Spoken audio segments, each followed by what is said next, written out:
to another A. Brandt 3's Halo costume making tutorial. In this tutorial we'll be covering strengthening, or fiberglass resining in this case, and detailing, or custom painting. So here we go. First you're going to need to do a little shopping again. So here's a list of materials of what you're going to need to do this. You'll need some fiberglass resin, Bondo brand. You'll need lacquer thinner so that you can clean your brushes later. Latex gloves, maybe a few different sized containers to hold the resin in, and you'll need different sized paint brushes, preferably the disposable ones. And of course you'll need the piece you're going to strengthen, in this case a high definition Mark 6 helmet. Alright, so you've got your materials ready. Try to have a surface that you don't mind getting dirty, because resin will cure to a hardened, almost plastic-like substance, and it will ruin tabletops or desks or anything. So try to have, I just got like a plastic tub with the lid on it that I keep the stuff in, just keep the lid on it to work to use as your workspace. You're going to need to read the directions on your fiberglass about how to mix the fiberglass and the catalyst to get it to cure correctly. In this case, this is 12 drops of hardener for every ounce of resin. So just check the directions to make sure you're doing it right.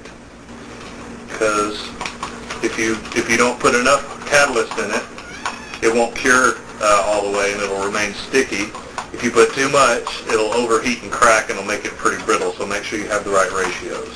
Try to work in small batches, because the resin has a very short work time, and if you mix too much at one time, it'll harden before you actually get to work with it. So try to do an ounce or two or three at a time, and actually get through the batch and put as much on it as you can before it starts to harden.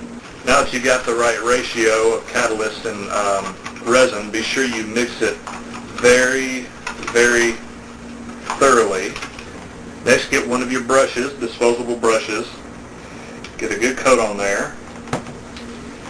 Take your piece and just start putting a nice even layer. You don't have to worry about being too delicate with it. Just make sure it gets in all the little cracks and crevices. And be sure you're working in a well-ventilated area. If you're indoors, be sure you open a window and turn on a fan. It's great to do it outside. You don't necessarily need a respirator, but it is recommended. I used to use one, but I'm so used to it now I don't even smell it anymore. Just always be sure you use gloves, and long pants and long sleeves is usually best to use. Just do as I say, not as I do, because it can cause burns.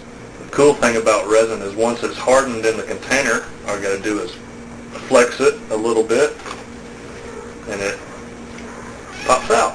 And you can throw it away and then use the clean batch. You may want to wipe it out with a paper towel or rag or something to get all the little bits and pieces that just fell out, so you don't ruin your next batch. But do another small batch like that, and you can always get rid of the excess in this way. The resin cures to be able to handle in about an hour or two. So when that happens, make sure you pick it up and put it under good light to make sure you didn't miss any spots. If there's exposed paper, be sure you just mix up a very small batch and go over and do some touch-ups.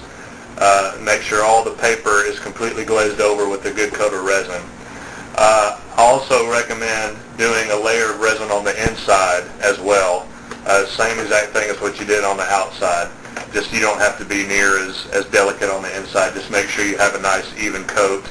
And be sure you get your brush, say for instance in the brim here on your helmet, be sure you get your brush down in this area here as well.